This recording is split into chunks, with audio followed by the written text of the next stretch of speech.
Hi friends, welcome back.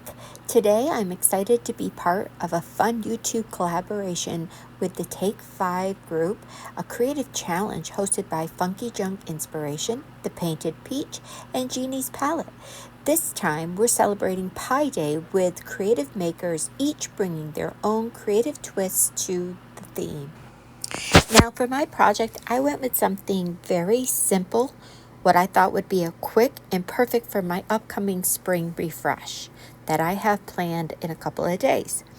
I had just literally a couple hours before the collaboration deadline, so I grabbed an old canvas and decided to give new life with fresh spring colors to turn this into a wall decor piece. So I first started off by adding some white gesso by Pentart just to create a nice smooth base for this design and my attempt to cover that orange paint that I had previously on there. So I go ahead and give this a really good coat of this white gesso and then let it dry completely.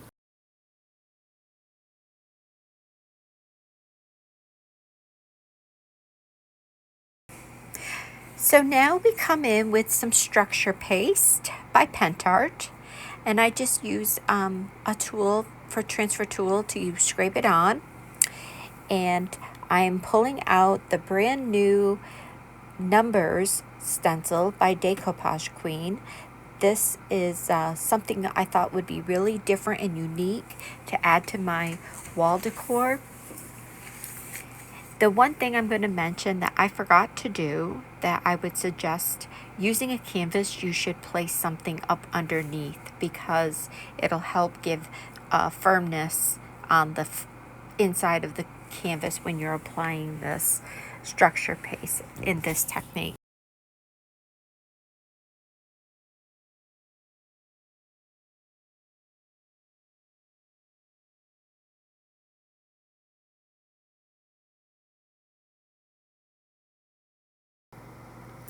So using a scraper tool, just go ahead and work this structure paste over the entire stencil.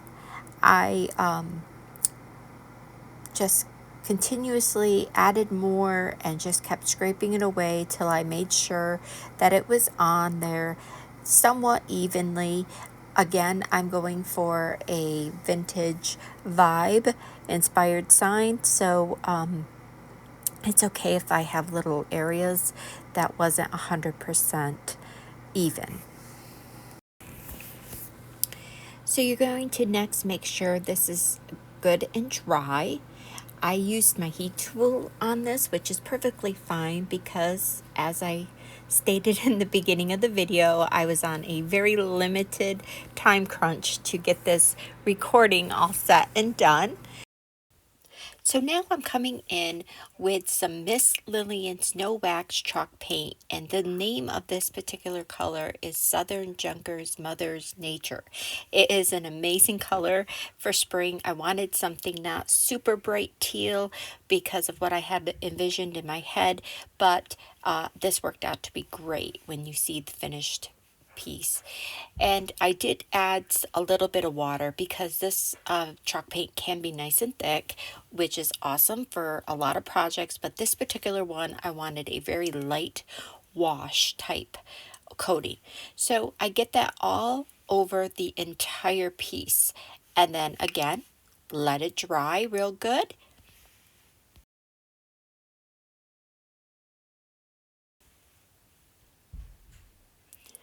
And I really love the way this turned out. I almost was tempted to stop, but I went ahead and continued to my next step, which is I placed the stencil back over the structure paste designed that we had applied earlier, lining it up the best I can. And then I came in with it was a light cream, Irish cream chalk paint by Miss Lillian's, a nice soft color. And I started out thinking I was going to use my seafoam sponge to apply it back on, but I ended up discovering, as you're going to see here, that it needed to be something a little bit softer, so I went with a makeup sponge.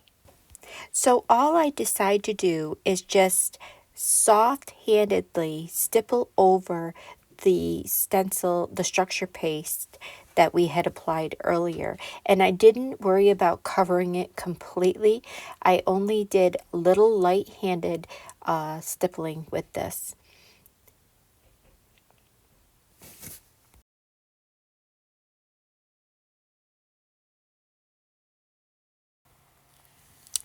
So I really loved the way it came out.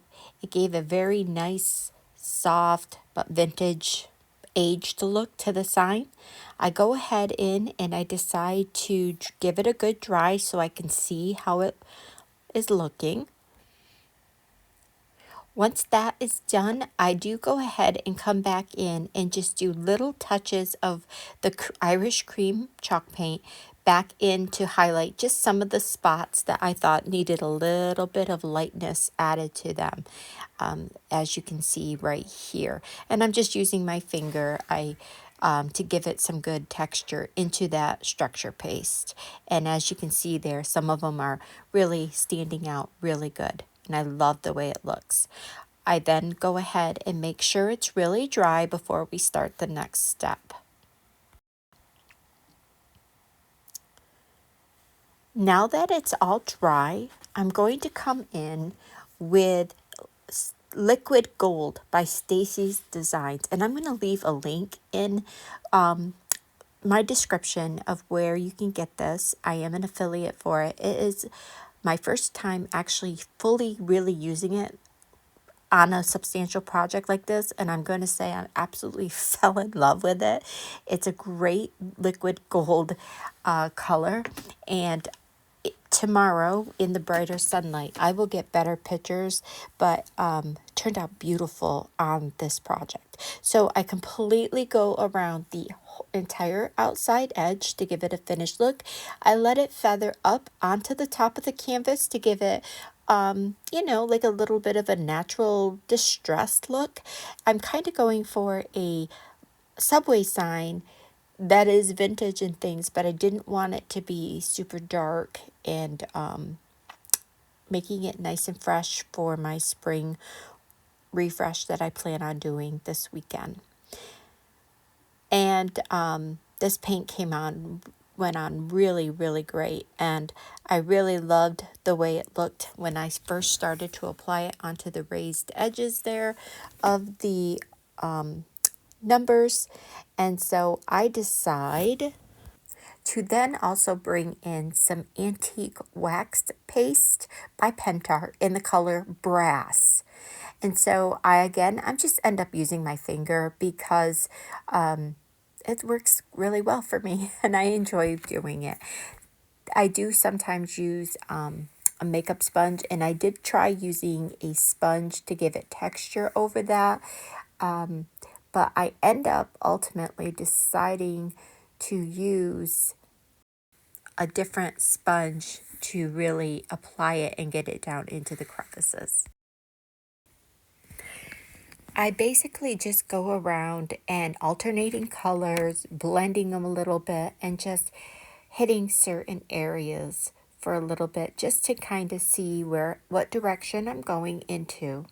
And then I decide to place the stencil right back over, lining it all right back up, and then doing the same technique right on to give that stencil as a guide so that I could really work those waxes and the liquid gold right into the structure paste that we had applied earlier. And I really like the way it turned out for like metallic shine and give it a little bit of a vintage look. I just went ahead and continued working these two colors and doing this technique until I was completely satisfied and thought that it had the desired look that I was going for.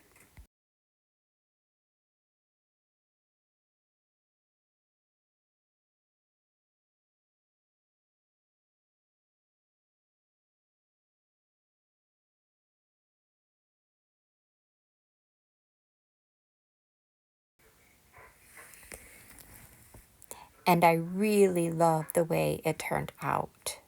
Again, I'll get better pictures in the daylight tomorrow. I go through and hit the sides again one more time to give it a nice coat, to make sure those are all covered well. I don't know if you saw, but when that light hits that, like up in the corner, number one from that liquid gold, it is a beautiful paint. I'm really impressed with it. And so I just kind of go around adding a little bits to some of the areas that I want to get that shine in there. I can definitely see myself using a lot of this in the future.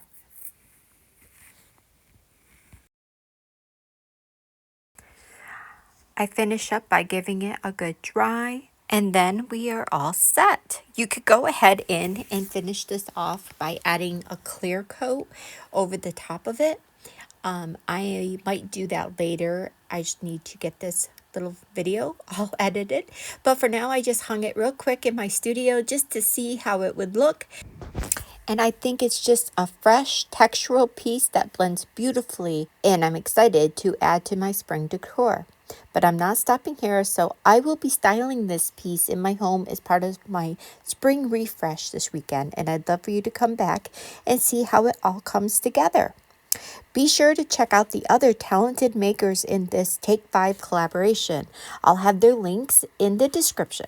And if you enjoyed this quick project, don't forget to like, subscribe, and stay tuned for more creative inspiration.